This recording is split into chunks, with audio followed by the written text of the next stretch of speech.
L'état de mon club est inquiétant. L'Olympique de Marseille a revu ce week-end en gagnant l'Olympico face à l'Olympique lyonnais, mais il ne faut pas oublier qu'avant tout, l'état à l'Olympique de Marseille est inquiétant et même préoccupant. Pourquoi je vous dis ça? Certains oublient, je pense, qu'il y a quelques années, on était au fond du trou. On était même à ras de terre. Pourquoi je vous dis ça? Parce que, pour ceux qui n'ont pas encore vu l'information, Pablo Longoria n'est plus le président de l'Olympique de Marseille.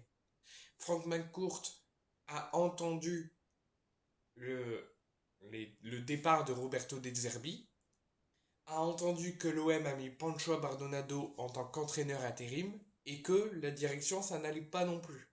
Il était venu à Marseille voir le match contre Strasbourg et 48 heures après, avec les menaces de démission de Benassia, des tensions avec Longoria et le départ de De Zerbi, Franck McCourt est arrivé à Marseille 48 heures plus tard et 48 heures plus tard, on a eu l'information que Mehdi Benassia démissionnait de son poste de directeur sportif. On s'est dit, qu'est-ce qui se passe? On n'a plus d'entraîneur, on est en train d'en rechercher un, Mehdi Benassia démissionne, Pablo Longoria galère un peu, comment on va s'en sortir? Résultat des courses, Franck McCourt est arrivé, a choisi le nouveau coach en collaboration avec Benassia, a discuté avec les supporters et a fait venir Habib Bey. Il a déclassé Pablo Longoria, ça veut dire qu'il défendra l'OM uniquement dans les institutions, plus au sein du club, il n'aura plus aucun pouvoir au sein du club, et Mehdi Benassia aura les pleins pouvoirs dans le club. Il pourra tout gérer, tout ce qu'il veut, le coach, le mercato, il aura tous les pleins pouvoirs. Et Pablo Longoria n'aura quasiment rien du tout à l'OM.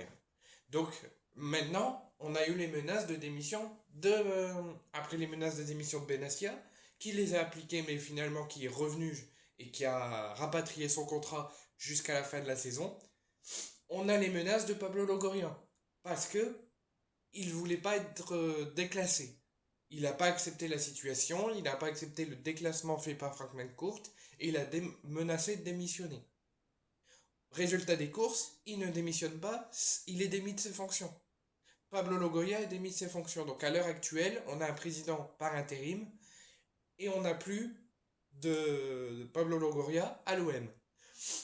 Et je vois plein de supporters qui s'en réjouissent du départ de Pablo Longoria et des pleins pouvoirs de Mehdi Benassia et de l'arrivée potentielle d'un nouveau président. Faut pas oublier quand même qu'à l'OM, on était au fond du trou il y a quelques années. On était sous André Villas-Boas, sous des entraîneurs dont je me souviens même pas le nom. On avait un effectif très moindre. On avait du Yohan Pelé dans les cages, du Nagatomo, du Abdenour, du Bokan, du Romao. On, on avait du Mitroglou, du Nakatomo, du Hiroki Sakai. Aujourd'hui, on a du Hochberg, du Greenwood, du Aubameyang, du Rouli, du Haggard, du Medina. Et ça, c'est grâce à quoi? Tout simplement, c'est grâce au changement. C'est grâce au changement que l'OM a fait. On était donc sous l'effectif que je viens de vous dire, et on était sous la direction de Zubizarreta et de Jacques-Henri Hérault. Il n'y a rien qui allait. La direction ne faisait venir des recrues sans en parler au coach, Villas-Boas qui démissionne, les coachs qui commencent à devenir instables parce qu'ils ne correspondent pas aux attentes politiques et sportives de la direction, ils sont en désaccord donc ils s'en vont. Il n'y a rien, mais rien qui allait. Plusieurs entraîneurs partaient pour des problèmes avec la direction prenait les décisions sans en parler au coach, on avait un effectif très moindre, on avait une direction qui faisait croire devant les caméras que le projet était important et au final c'était leur intérêt personnel important.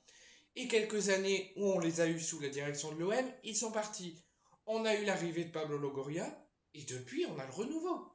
Depuis, on a le renouveau. Alors, je veux bien comprendre que la stabilité au niveau des coachs a continué, qu'on n'arrive pas à garder un coach quelques années qui partent au bout de 6 mois ou un an et demi. Je veux bien croire qu'on a recruté des joueurs et qu'au final, on les a recrutés en transfert et au final, ils sont repartis au bout de 6 mois, tels que Vitinha, par exemple. certes, il y a eu des choix plus que contestables, notamment sur les transferts faits, qu'au final, il reste pas au bout de son contrat parce qu'il part 6 ans, il part 6 mois plus tard. Le cas de Chancel Mbemba et le traitement et la gestion qui lui a été apporté. Le traitement envers Steve Mandanda et envers Dimitri Payet qui méritait plus de respect. Donc il y a eu plusieurs gestions très contestables, très condamnables de Benassia et de Longoria.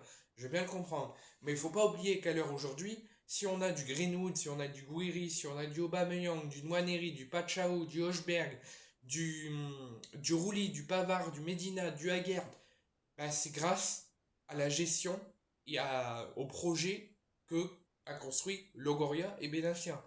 Donc pour ceux qui sont frustrés et déçus du départ, je veux bien les comprendre, mais pour ceux qui s'amusent de leur départ et qui sont très heureux de leur départ et qui veulent une nouvelle direction, voire la vente OM, ben j'ai un petit peu du mal à comprendre.